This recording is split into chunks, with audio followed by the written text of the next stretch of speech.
You go. When you push yourself to the limit, a lot can go wrong. Welcome, everyone. Welcome to something that shouldn't feel like an endurance event, Rebel Book Club gathering. I know a few more coming in the next few minutes. For those that I haven't met before, it's lovely to see you here. My name is Ben Keane. I'm the co-founder of Rebel Book Club, and we've been doing this for 126 months in a row, both online and in person. We've got our in-person events tomorrow night in 10 cities. And of course, this month, we are talking about the topic of endurance. And for those of you diving into the book Endure by Alex Hutchinson. We've even had a pre-session chat with Ian W, who's just signed up for his, or been signed up by his team to his first ever marathon, London, starting low level. And so what we're going to do over the next hour, Rob is very keen to share a presentation. Hold off on that, Rob, whatever it may be. We're going to do a quick overview of the book, and really quickly, and then I'm going to throw up some endurance examples, and I'm going to ask you a question, see whether people think these are dominated by our mind or body. And that's the sort of fulcrum of the conversation that we're going to be focusing on tonight, is the relationship between the mind and body and endurance. And that little trailer that I just shared, The Deepest Breath, which you can find the link to, I'll drop in here a bit later, about free diving. I don't know, I'm particularly fascinated by free divers because, like extreme mountaineers, it's sort of going to those limits of where a human can exist on Earth and exploring our limits.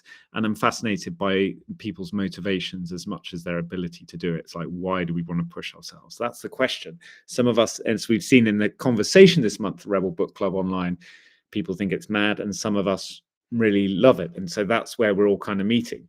And interestingly, this is a conversation about endurance outside of a typical community of people who are exploring endurance. So I think that brings up a fresh sort of mixture of thoughts and ideas. So here we go. Let me just share this, because I want to show you a couple of things which I think will help. So there we go. You should be able to see that. So there we go. Endure the book. The brain is not a spectator in endurance. It is a central governor of performance. So this is the big question. How much does our brain play a part when we are in a situation, whether it's chosen or not, to try and get through some really tough situations?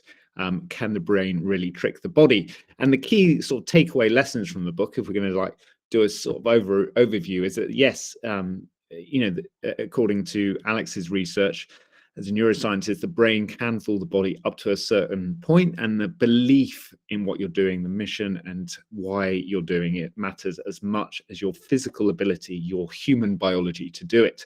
And the power of little gains to break all these big endurance challenges down into the sort of tiniest little segments is the thing that often we hear as what helps people get through them. And this interesting sort of exploration of the what he calls the elastic edge of pain. How malleable is pain in terms of our relationship with it? Like, can we like other emotions, can we get good at sort of stepping back and observing them, even though they're washing over us? And in the case of pain, how much are we able to tolerate, knowing that it will pass? And I think an important lesson that I've certainly taken from this is that endurance is not necessarily just for so-called athletes, it's for all of us. And we're focusing on what we choose to endure here, as opposed to when things happen to us that we have to endure. But of course, that we can explore that too. So I'm going to take you through now some examples, and I'd love you to get in the chat here and just tell me what you think. And so fingers on buzzers, fingers on keys. Here we go. The question that you're going to get is this activity that I'm going to throw up, is it mostly a mental challenge, or is it mostly a physical one, or is it both? So are you ready? We're going to throw some up now and just react. So here we go, this way. First up, marathon running. We mentioned up top. Is marathon running mostly a mental challenge or a physical one? What do we got? Both. Yeah. Where does the pendulum lie? If it was on this line, is it closer to the mind or is it closer to the body? Yeah. So can you get through a marathon? Ian W wants to know this because he just started training for London. More on the mind than the body. All right, cool. So just yeah, maybe you could score this. So where we have 5 on the body, 5 body, 5 mind, and 0 in the middle. Figure out your own there, but that's it. More in mind, more in body. I would say marathon is the first 30 kilometers is body, and the last 12 kilometers is mind. That's my experience anyway. Okay, what about giving birth? Normally a chosen activity. I don't know if anyone here has been through that. Is this mostly a mental or physical challenge? Where do you lie on that line? Just guessing as a guy, both. Bobby, have you not witnessed birth yet? That could be your next TV series. Witness, yeah. One Born every minute, one of the great Channel 4 documentary series. How human cultures deal with birth in different ways. And so if you're looking at other communities around the world where women do it together and less medicated. Anyway, it's mental to believe you'll survive. Exactly. But the motivation is as strong as it gets, right? You're bringing new life into the world. We could have a big conversation that on its own. Moving on. Now, if you are Lewis Hamilton and you're racing a Formula One car at 200 miles an hour, is this mostly a mental challenge or is it physical? Is it both? Where would you say you are on that timeline? Yeah, a bit more physical. I mean, I don't know if any of you have driven or done any kind of flying or driving where you're at real speed and you're feeling the physical force. You've been on roller coasters. Now you imagine you're at concentration to, they're just literally pressing the buttons, aren't they? They're not doing much. You felt sick in a race car experience. That sounds quite physical, Bobby. The amazing thing with watching Formula One or any kind of racing is that they have to concentrate for those sort of 90 laps or 2 hours or whatever it is, and a split second wrong decision can be fatal. So yeah, potentially both. Well, now what about the SAS? SAS training. And the answer to all of these is both, but it's good, of course, just to think about where on that line you would be. Is it more mind? Is it more body? Or is it a completely fair balance? SAS training. You've seen some of those programs where they try to break people down. That's definitely mental, but that's also, of course, as a result of extreme physical fatigue. But they go together, don't they? Hang on, we've skipped one there. What about swimming across the channel? A different kind of marathon. I admire people who do open ocean swimming. It's incredible. Sean Conway, I remember watching him do a triathlon around Britain. So he swam around Britain, he cycled and he ran it. I mean, bonkers. Anyway, but the swimming was by far the most hardcore. Mind first to get your body in any shape. Maybe it's a timeline. Yeah, exactly.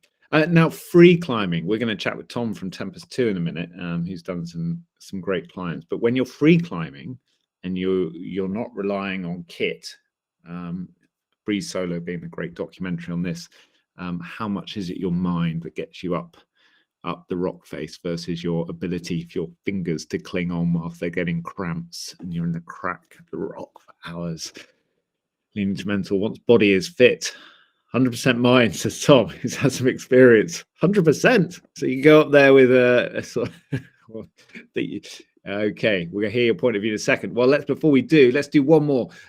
What about an Arctic expedition? So where climate comes into it as well as physical, where you've got to deal with an extreme climate, whether that's heat or cold. Does that change whether it's more mental or physical, or is it always the same? A mix of two. What comes first? More physical as yeah.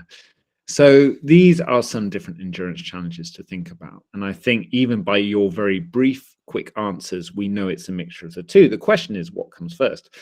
And how do we deal with it? Well, I'm really excited to welcome someone who's been a friend of Rebel Book Club as far as back as when we started, Tom from the Tempest 2. So Tom, if you want to join us on camera, I'll get you up here, and he's going to show us some great little pictures and maybe a vid or two as well. Absolutely. Hi everyone. Absolute pleasure to be here involved in this month's Rebel Book Club. It's been a dream of mine forever, and what a topic to come in on. Thanks, Tom. And you're going to be Tom and the other half, the less a good looking half of the Tempest too, James, will be joining us in London tomorrow. So for more of this, along with some other great guests. So if you're in London tomorrow, we've got a feast lined up for you. And I know lots of the cities around the world are doing some great events this month. All right, in terms of guests. Tom, so tell us about your journey and what would be great to hear is particularly this relationship we've just been sort of starting to think about and read about with endurance and why it's such a big part of your life. And then if you're happy to take a couple of questions, that'd be great. Absolutely.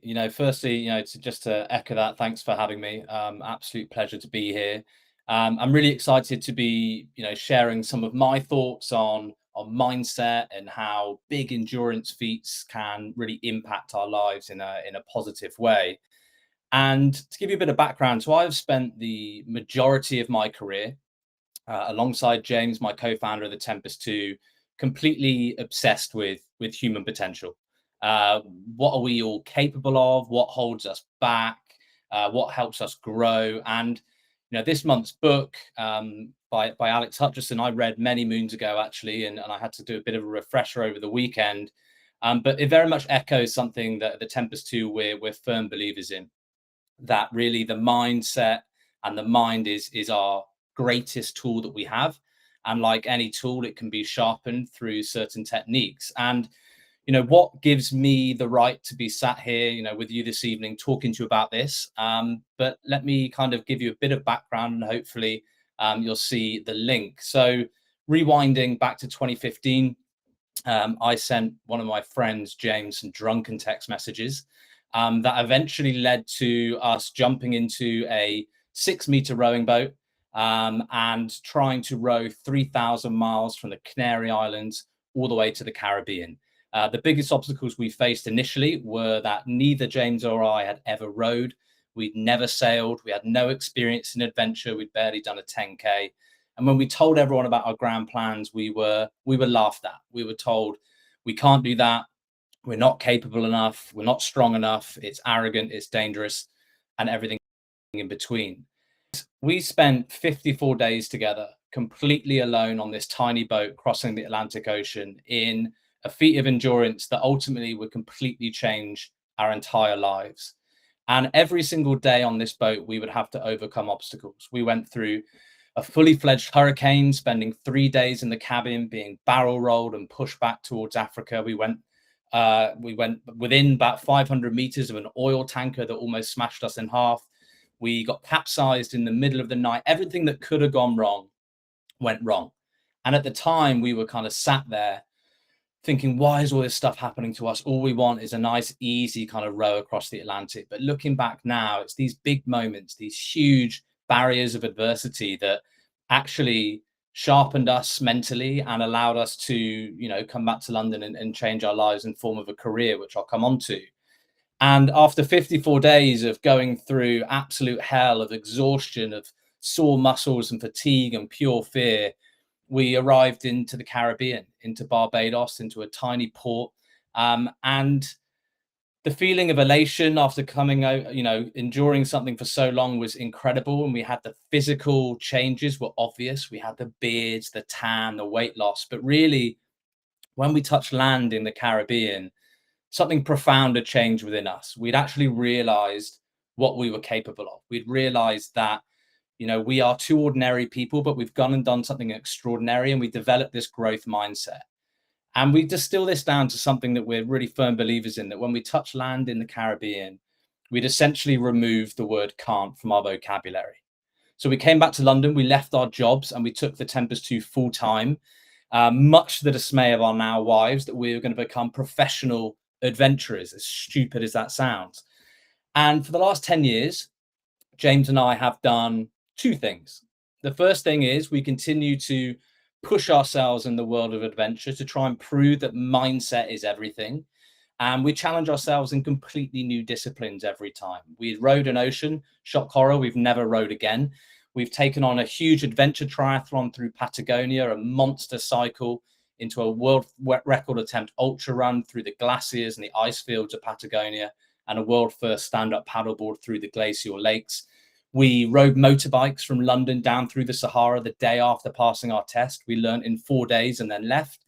And most recently, to Ben's point earlier about climbing, James and I took on the mighty El Capitan, going from zero climbing experience to scaling the biggest wall in the world in 3 days, and actually spending a bit of time with Alex Honnold on a ledge that you can see here.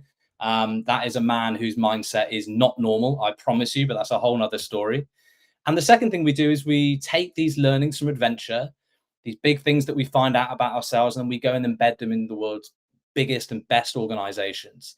We try and change the behaviors and mindset and culture of companies through keynotes, through leadership training, through offsites and cultural programs. And that really is what we've been doing for almost a decade now. And if I was going to try and distill these 10 years of taking on various adventures through running business into 10 minutes, what is my one lesson from endurance? The thing that I've gained so much from, that I can give to you today, you can take away and have the biggest impact on your life. And really, it's the old cliche: your mind is like a muscle. You've heard it 1,000 times, but genuinely, this is the biggest learning that I've had in the last 10 years, and I'll explain why. And I'll give you a bit of a story to bring that to life. So this was the MacBook background on my laptop when we crossed the Atlantic Ocean. And when we were in that hurricane for 3 days, that is actually when James and I decided we're going to go back to London. We're going to leave our jobs and live this life of adventure. And we wrote the worst business plan anyone has ever written in the history of business. But we started writing down ideas for the next adventure. Do we do the North Pole, the South Pole, Everest, the Amazon? And as a complete joke, James pointed at the background and said, imagine climbing El Capitan. And we laughed it off. It was a complete joke. We didn't write it down. We didn't speak about it again. And then 4 years later, we found ourselves in Yosemite Valley looking up at El Cap, attempting to take on the biggest challenge we would ever overcome. And this is growth mindset in real time. This is growth mindset in real life, going from laughing at something, it not even being on the radar of possibility, to then having the belief that you can go and do it by purposeful practice and training and committing to something. And this really is everything that we live for, is to show people that when you open that door, the opportunities are endless. And El Cap for us was a very different challenge. It was a completely different beast of endurance. You know, we spent on the ocean. We spent a month in Patagonia, these big, long kind of grit and determination necessary adventures. Whereas El Cap was a marathon of endurance.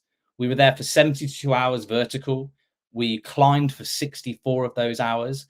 And never in our life have we been so focused, so kind of attention orientated, like second guessing every single knot for such an extended period of time, that it was easily the most uncomfortable, most demanding thing we've ever done. Because if you make one mistake on El Capitan, the consequences are pretty black and white.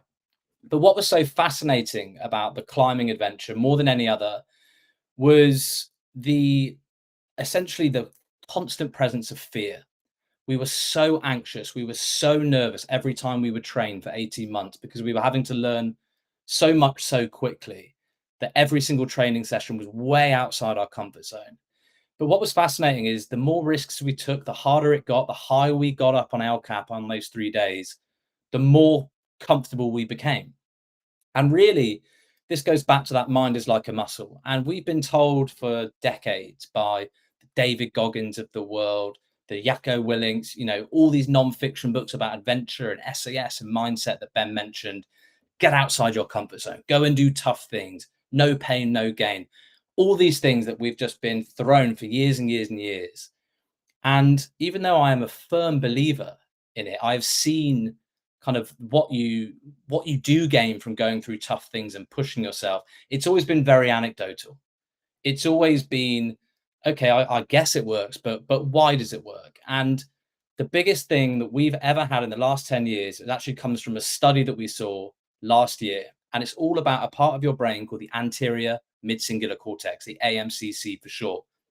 Now, this tiny part of your brain, which this study was done on, is essentially responsible for our response to mental and physical stress, how we deal with certain situations, whether that's, you know, burnout at work or a really busy schedule, or climbing Everest and being in, you know, the death zone for 2 hours. And it is this part of the brain that is like the muscle. And like a muscle, If you want to grow big biceps, you go to the gym, you lift heavy weights, you increase the weight, you increase the intensity, the reps, they get stronger through breaking them down. And this study, why it was so groundbreaking, is that this part of your brain is malleable just like a muscle. But the way we grow it isn't by lifting weights like in a gym, but it's a very specific ingredient list to do that. And those people with a large AMCC, some are born with a bigger one than others. A large AMCC gives you more willpower, more motivation, more tenacity. People that live to 100, one common trait they all have physiologically is a large AMCC. Whereas people with a small AMCC often struggle with mental health issues, are far more likely to get things like dementia and Alzheimer's, and are really struggling to grasp life. And the beauty of this study, and Huberman came out and said that this study on the AMCC is the biggest breakthrough in the whole of neuroscience for over 100 years. And this is how you grow it. This is what you can take away and start applying into your day-to-day. So you have to do challenging things, something that is a challenge to you, isn't necessarily easy, isn't every day, but you have to do challenging things that you do not want to do. And that second line is the absolute kicker here. And I'll give you an example. So if you're someone that loves running, you do ultra marathons for fun, you're running across the fells every weekend, and you go and do a 150K race. Yes, it's super challenging, but if you're enjoying it, if you're loving it, you're glad you're there, your AMCC is dormant. Whereas if, like me, you hate running, but you get up at 6 a.m., put your trainers on in the middle of December, and you go and do a 5K around your local village, your AMCC is popping off. And it isn't just reserved for physical things. It could be, if you hate DIY, choosing to put that shelf up fires up your AMCC. And once you realize this, that doing challenging things that you don't want to do is good for you, and as a part of your brain growing because of it, it becomes something that reframes how you view any challenge, both at work, in your professional life, personal life, physical, non-physical, everything. And this is kind of the thing that has synthesized the last 10 years of the Tempest 2. And the one thing that I think endurance and big physical feats does to us physiologically that before in the last 18 months was completely unknown. So that's kind of my story. I could speak for hours and hours and hours on this stuff, but I'll hand over to Ben to fire some questions and obviously put some in the chat. And I'm happy to answer any that come my way. Thanks, Tom. That was brilliant. And yeah, there's so many things to talk about, and that sort of decade of adventure that you've been on together. You covered very briefly there is like, yeah, just such a brilliant collection of stories. I just want to pick up on two things, and then I'm going to open up to others here to jump on and ask questions and share their perspectives. So things that you don't want to do. I love that. I love that framing. My question would be around, how do we know what we don't want to do? So I like the DIY reference there. So that's relatable to me, because that's something I don't want to do, but when I do it, I do feel like good about it. But if we take the running example, I don't think anyone really enjoys hard running training, even if they have a running identity, which I can relate to personally. So how do you figure out what you don't want to do versus it's just hard? It's very nuanced in the sense that, and it also evolves over time, because I'm a firm believer that what is your ceiling today, hopefully in 2 years, will become your floor, right? So, as you begin to maybe start a running journey, you might begin to enjoy it, and therefore the effectiveness of how your AMCC reacts to that, adapt to that level of enjoyment. There's a really interesting part of this study actually that isn't about physical kind of tasks, but it's actually when they studied a group of people that suffer with obesity, just the act of eating healthy food and resisting cookies and treats in the fridge fired up the AMCC significantly. So it really is, it's very nuanced to the individual, but it is literally a choice of, I don't want to do this now, but I'm choosing to do it, right? And that is kind of the switch that flicks the AMCC on. It's like, it's cold outside, it's raining outside, I really don't want to run, but I'm choosing to do it. So this is almost like what Eliud Kipchoge, the great Kenyan marathon runner, talks about. The discipline is his core value, right? He talks a lot about whatever it is can we be disciplined? which is quite that sort of like old human trait, isn't it? Can be it sort of analogous to religion or whatever it is, or a good work ethic. But can we be disciplined to resist temptations, whatever it is? Is that relatable to sort of doing things you don't like? What's guided you and James? I think, the adventures themselves that we've taken on are the tip of the iceberg. They're the 1%. That's the gold we look for. But really, it's the endurance happens beforehand. It's the training. It's the getting injured and coming back from it. It's the learning about whatever discipline we're taking on. It's the driving up to the Peak District, like praying it's going to rain so we don't have to climb.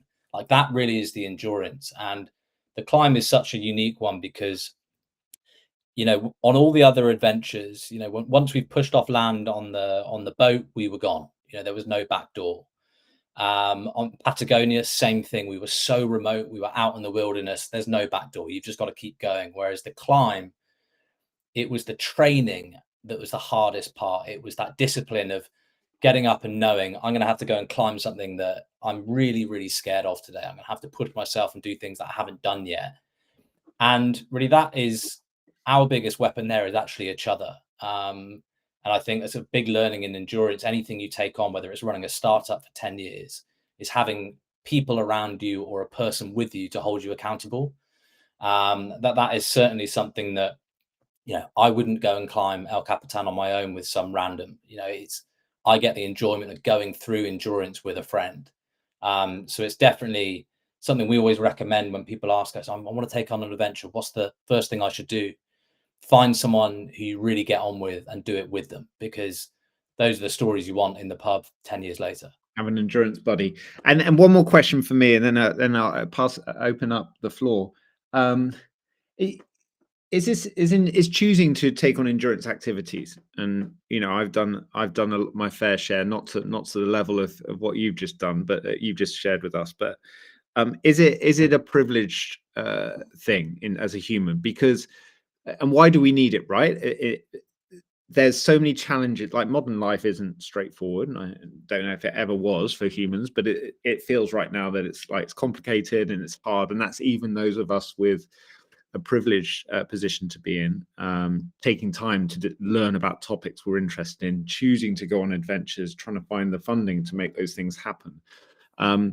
So how has your relationship evolved with the choice to spend time doing these activities, which sometimes can be seen from the outside as being quite selfish, right?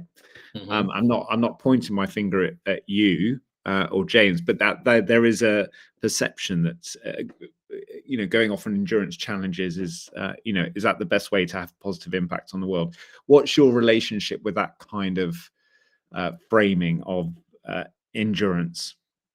Yeah, I think a few things can be true here. Is there a privilege to taking on a big adventure for your own, personal growth? 100%. Is it selfish? Definitely. We have to battle with the fact that a lot of the time we're leaving our family and loved ones to go and do stupid stuff in stupid places that has high risk. That So has yeah, real risk. Yeah.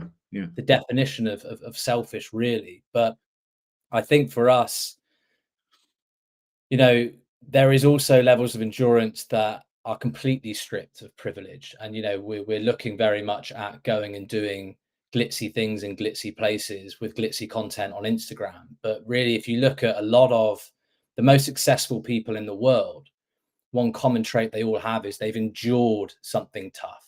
And it's not a marathon, it's not a mountain. It could be an abusive upbringing. It could be growing up poor.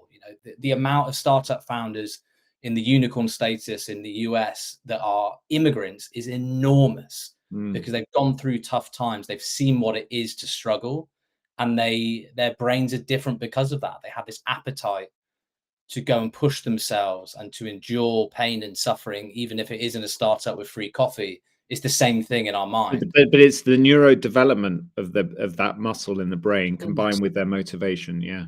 100%. It wires you differently. But just like, if you want to grow muscles, you have to go to the gym constantly. If you stop, it shrinks. So it is a constant thing, and I can speak from this, my own experience. When we're training for an adventure, when we're on an adventure, I feel sharp, I feel tough, I feel motivated. And then when we come back to our cushy lives and speak on stage and blah blah blah, I feel softer. And I feel it every single time after every kind of repetition of adventure. It's a build up, and then we generally start to kind of atrophy as well. So it's a constant thing. And you're both humble with this, but last week you were out running a marathon. Didn't sound like, from what I saw, that you'd had time to do a lot of preparation for that. But tell us what you were doing last week. Yeah, so this is the issue of having a two-person adventure business. James decided that we should go and run a well-known hiking route in the Alps called the Hout route, or the Oot route if you're French, which is a 225k from Chamonix to Zermatt, over every mountain you could possibly imagine in the Alps. And James was like, right, do you fancy doing this in 5 days? So he planned it all, to be fair to him, got it all sorted, mapped it out. And as I kind of alluded to earlier, I'm not really much of a runner.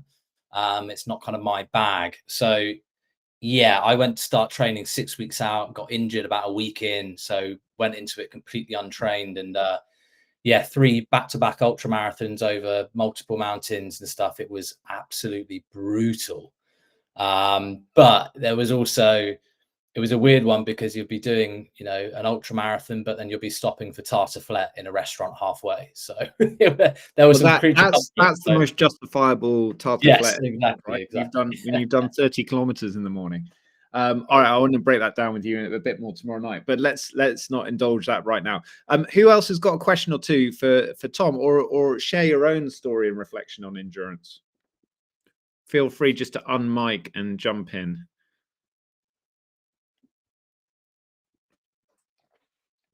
And if there's too much silence, I'll just point at a few people I know here. I know we have it now. Ian, I was about to shout your name, Ian, because your image here is one of, looks like, hero. Here he is. Yeah, it's an old picture. It is one from Patagonia, funny enough. Nice. Yeah, a younger time. Yeah, many years ago. No, it's kind of an observation, and kind of following on from what Tom said. Then it's I work in education, and it's something that I've seen over the last 15 years is certainly this slide away from any kind of resilience in the students, and it is something that I'm very mindful of myself, that it's becoming increasingly difficult to demonstrate the importance of doing hard things. There's been plenty written on it, and I try wherever I can to kind of shoehorn it into lessons or in assemblies and things, but it's a difficulty I see, and it is, I think it's important hearing like the likes of Tom say about their experiences, and saying that you don't have to start from this position of being an elite athlete. It's about picking something hard, sticking with it, and persevering for long enough. So yeah, it is something that I'm kind of observing in day-to-day life. And Ian, you're in this great position as a teacher to influence young people and their future. So what are you doing to try and, I guess, counter this slide away from resilience? I run a lot. I'll run to and from work. I do ultras and a whole range of different things. So it's part of it is, I guess, trying to model for them that can be something that you can do, and that they will see me after school running home in the middle of winter, or they'll see me running in the morning and then grabbing breakfast at work, and trying to make it so that it becomes a thing that you can see that just normal people do it as part of their life, as opposed to it being this is special for particular people. It's modeling it. I also teach psychology, so I can kind of shoehorn in a bit of the evidence, and and the stuff that Tom's talking about is kind of relevant to that. So this is why I guess books like Alex Hutchinson's and this area is so useful, because I'm in a fortunate position to, other than rather than a maths teacher, having that would be difficult to fit in some of this stuff in. I can at least like shoehorn in a bit of research behind it as well. Definitely. I mean, I'm wondering, Bobby, if you're there, because I know you're a teacher of influence in the UK. What's your perspective on students' resilience? So with maths, you almost have an easy example of live resilience, because most people listening to the chat will have had mixed experiences with maths. It's a subject that alienates and polarizes people. You ask people at any sort of dinner party or at a book club, if I mention I'm a maths teacher, Ben or Tom, I'll get people say, oh my God, I hated maths. So immediately I always tell my students, especially those in year 11, that say, oh, sir, I'll never need maths again. I always contest that by saying there is a lot of practical numeracy in real life. I say, actually, if you can get through this GCSE, get the grade 4 or 5, whatever the C equivalent is, you've shown to yourself that you can overcome an obstacle.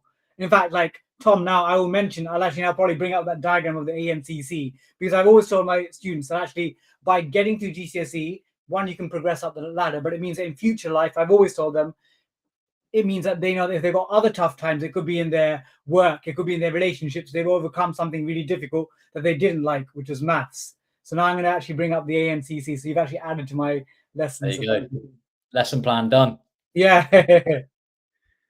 So it's a really great question. This is, we've got two teachers here, Tom. Like, if you going in and out of these big corporates, you've been lucky to work with, well, you've created your luck to work with some impressive leaders in business. What have you learned from them about where they take on what you're sharing, or what they practice around this stuff of endurance that really makes a difference? Yeah, I think the most impressive people that we've worked with, all the big logos, are essentially even the most senior people who never stop learning. They never stop challenging themselves in new discipline. And it's been really interesting, probably in the last 12 to 18 months, there's been a real shift in terms of the briefs we've been getting, whether that's on stage or more leadership work from. After COVID, it was all around well-being. Well-being morphed into resilience, and now it is all about adaptability and high performance. So AI has really forced the issue here that, firstly, on one side of the coin, it's you need to be completely open to new technology and learning quickly and have that growth mindset. And then secondly, because AI is so powerful, if you aren't willing to push yourself and endure and become a high performer, you're probably going to lose your job. So it's been a really interesting kind of 12 to 18 month period for us in tailoring, the content and the work we're doing with these companies. But I think really education is, hopefully, AI has a really positive impact on it. I was reading and listening to a podcast actually the other day about a school in Austin in the US where a billionaire is funding it. They got about 1,000 students, but they learn through about a handful of teachers in the morning, but a lot of it is driven through AI and self-guided learning. And then in the afternoon, it's all life skills. It's taking on adventures. It's starting prototype businesses. It's trying to break a certain time for the whole year on a 5K. And it's really 50% education, 50% building these muscles in the brain, in the mind, that will 100%, help those people, help those children down the line, which is, I think, a fascinating approach. And I think this is where we hear these examples. We've obviously got two great teachers in the room tonight, but of positive leadership with this new world that we're in, and harnessing endurance and building resilience. It's really exciting. There's a slightly older case study, but been going for a long time, Scandinavian education. As I'm sure some of you are aware, practice this. They chuck their 5-year-olds out into the snow and off they go, and they have their school out there. There's a really great sort of clip on this on Simon Reeve's latest Scandinavia documentary. If you've got BBC iPlayer, I recommend it. All right. Any more questions here or stories you want to share with Tom before we break out into smaller groups and dive into the topic? Also need to hear some ladies' voices, because I know on the topic of endurance, actually, if you look at the, I don't know how much you've looked into this, Tom, but if you look the evidence over the real ultra marathons, women tend to get stronger as the longer the distance. So there's an interesting sort of gender study there as well. Who else is it, Seth? That's worth celebrating, isn't it? If you're willing to get to 200 kilometers. But yeah, interesting around the mind, huh? Whether you can sympathize or empathize with going through birth, having run a marathon or not, I don't think you can. All right. Anyone else want to throw a question at Tom or a comment here? That's how you get through childbirth. There you go. Exactly. Anyone else want to jump in and share something? Feel free to speak. The cultural context, Tom, I wanted to also ask you about. What have you learned about through the different organizations you've worked with, but maybe also the different places you've done these endurance, about whether how much of this is cultural, or is it climate? Is it individuals? What is it? Is it the families we come from? What shapes our relationship with endurance? Well, I think definitely environment is a big thing. I mean, you look at the vast majority of elite level kind of adventure athletes, whether that's climbing or skiing or whatever, their environment when they were young provided them with the opportunity to go and learn. Also, obviously, parents are such a vital part of that. You know, I haven't got children yet, but the one thing I'm looking forward to when I do become a father is, you know, trying to instill that level of confidence and that mindset in someone from a young age. I think, you know, that is such a powerful thing. I think that there's a real difference in terms of the business side of things between the appetite for this stuff in the US versus Europe. The US, you know, are great at a lot of things. They get some things wrong, but the one thing you can never deny about Americans is just their ferocious positivity for people pushing themselves. Whereas in the UK, you know, perfect example, when we told people that we were going to row the Atlantic, people just told us we were stupid. Yeah. Like, what, you're going to leave your job to become an adventurer? No way. Whereas in America, it's celebrated failure and big goals and dreams. And, you know, that is definitely something we can learn from kind of the American counterparts. Yeah, definitely. And talking of families and children, I think you shared this with us the other day, was Leo Holding. He's a famous climber, went up El Cap with his children, which is extreme because his kids These are young. kids are absolutely badass. Yeah. So if you're fascinated about teachers or parents, that's kind of a really nice example. Final question for me now, Tom, and then we'll break out so you can have chats in groups about your own relationships with endurance, the book, and what you've heard. How, for those who might be listening into these conversations or reading these books going, it's cool, you know, well done, Tom and James, they've gone up and done made a career out of it, nice guys, well done, that's really cool. But I find this hard to relate to. One, because I just physically don't imagine that I could ever do that stuff, and two, it doesn't really turn me on. So but obviously endurance is central to all of our lives, right? So what's your sort of, what have you learned about making these stories, you mentioned the DIY, but relatable to people who feel like it's such a distance thing, you know, the idea of going off and doing these epic adventures, because we're not all carved out, or we might not all be motivated to do those things. No, not at all. And, you know, I think we're probably the most relatable version of an adventurer you're ever going to get. But at the very same time, you know, not everyone wants to go and sit on a boat for 2 months, and nor should they. That's not, it's not the route to success. It's just the way that the stories are a vehicle for a message that I think is applicable to anyone and everyone. But, you know, I think it gets rammed down to people's throats that you need to be always pushing and grinding and doing this. And it's nonsense. You don't need to. You know, some people are completely happy not doing that. But I think the benefit to society is if more people think that way than the others, essentially, because it is what drives all innovation, all progress across industries, innovation. Just the whole culture of a country can be determined by the mindset of a generation. And I think the reason we do what we do, you know, isn't to change the world. It started off as an ego thing. We were told we were stupid. That annoyed us. So we wanted to prove people wrong. But now, really, you know, it's the idea of being an 85-year-old, you know, sat in a pub with James, reminiscing on the stories. You know, that for us really is what life is about. The big adventures, the views, the beer afterwards. Like, that's kind of our why. It's why we do the things we do, not really for any other reason than that. And if we can inspire a few more people along the way, then, you know, that's only a good thing. I often think that, you know, there's these slightly confusing times that we're in, it all depends on who you are, but we're trying to make sense of it in our own little way at Rebel Book Club by learning together. is actually it's almost harder in times like this to latch onto something. So no one would ever want to be in a position of what a lot of humans are going through in the world around war or anything like this. But you look at those, especially in somewhere like the UK, those generations of people who went through something like that, which was horrific. But the sort of the bond, the community around those people is so strong. And obviously it seems to be that we struggle a little bit. So I work a lot on climate change projects, and it's quite hard to gather people sometimes with passion around this thing, because it's like, well, we're talking about carbon emissions and lifestyles and stuff, and it's, you know, it feels quite hard. And so I think that's why we also see this sort of more interest in going out and doing our own adventures and learning from it. And I follow a lot of that climbing community, as I'm sure you do, the alpine community, and I've got to know a few of them, and it's fascinating, like seeing what, like up close, what people are. They're so clear. Do you remember watching that?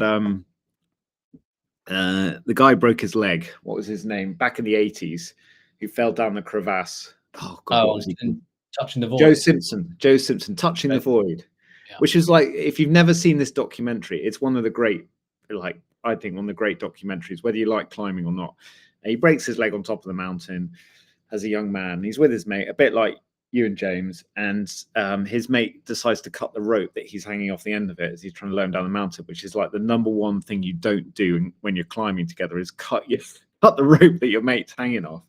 Anyway, cuts the rope, and it's the story of what happens and how Joe Simpson eventually survives this remarkable sort of, with a broken leg, crawls off the mountain. It's like one of the ultimate feats of endurance, I think, and his mind to get him out of that situation. But yeah, I think you can do, you know, when you watch those stories, that film I watched with my kids the other day, which I put a link to up here, about a 15-year-old girl, I think she is, who sails around the world solo, Australian girl, True Spirits film. And we were all crying our eyes out at the end. But the thing that always comes up whenever you watch these great stories, is they're so clear, like, and they're so, like, in some ways, you're in your kind of complicated, cluttered lives, you're kind of envious, even though they are living right on the edge of, are they going to survive or not? Their mind seems super clear, and there's a great sense of fulfillment that comes with that. Do you experience that when you're out on the edge of the cliff, on the ocean, wherever? Do you get that kind of clarity? Is that the drug that often pulls you back?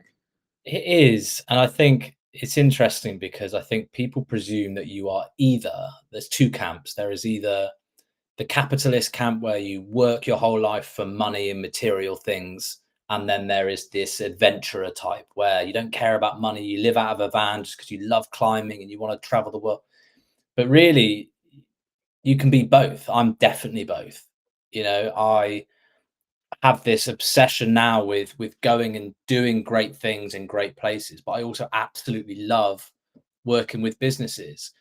If I could camp for 2 weeks in Dartmoor or stay in a Four Seasons, I'd pick the Four Seasons. Like, it doesn't have to be I'm either this identity or that identity. But I think when you just boil it down to the simplest thing, you know, what is life all about? It really is just about moments, isn't it? And if you find amazing kind of, I guess if you find like peace and tranquility, and if you find pure excitement at the same time in these moments that adventure brings, then just seek that out. And if you don't, then seek out whatever does that for you. And I think, as I mentioned before, we often, people have a big idea, they have a big goal, a big dream, sail across the Atlantic, or, you know, go through the Pacific to the Fiji and, you know, sail down there as a family. But they say maybe next year, oh, I'm getting a pay rise, maybe next year. And then by the time you're 65, it's like, Christ, I'm getting too old, I can't go and do it now. And regret is the only thing that really, really scares me. It's looking back and being like, why did I wait?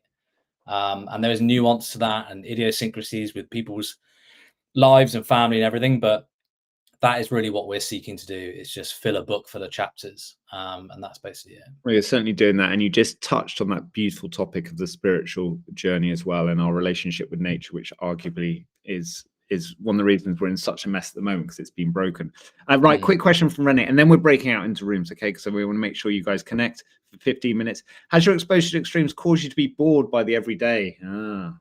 No, it hasn't. If anything, it makes me appreciate it. And I'll tell you why. So whenever we are in the depths of an adventure, cycling through 100-kilometer-an-hour winds in Patagonia, or we've just been capsized, or on a shelf on El Capitan, we're always like, Christ, I wish I was at home having a coffee at my desk. Like, yeah, we always want to be in comfort when we're in those situations. So whenever we get home, we're actually like, oh, it's actually quite nice. You know, we find solace in routine and being comfortable. So no, we certainly don't get bored. I definitely feel whenever we take on a big adventure, we usually have like a 6-month hangover from it, where we really don't want to do anything. We don't want to train. Like it really does affect us mentally. We're so drained. And then after about 6 months, it's like, maybe we should start looking, what about doing this? Or, oh, did you see that film? Maybe we could do that. And the cycle starts again. So yeah, it's very cyclical. That's your brain, right? I mean, I know, again, relating back to pregnancy and childbirth, I know I heard women talk about this thing where you're obviously at the time, never again. And then of course the hormones kick in at not quite as hardcore as that, but certainly marathons, you know, never again, and then ... 24 hours later, or 2 weeks later, until next time. So yeah, we're wired to like forget about the pain and focus on the good stories, which you guys a lot of recency bias. Exactly. All right, we're going to do a quick breakout, so hang around, people. It's not going to be an endurance event. It's 15 minutes, chat with each other with some questions to stimulate, reflect on this, be honest, be kind, be curious,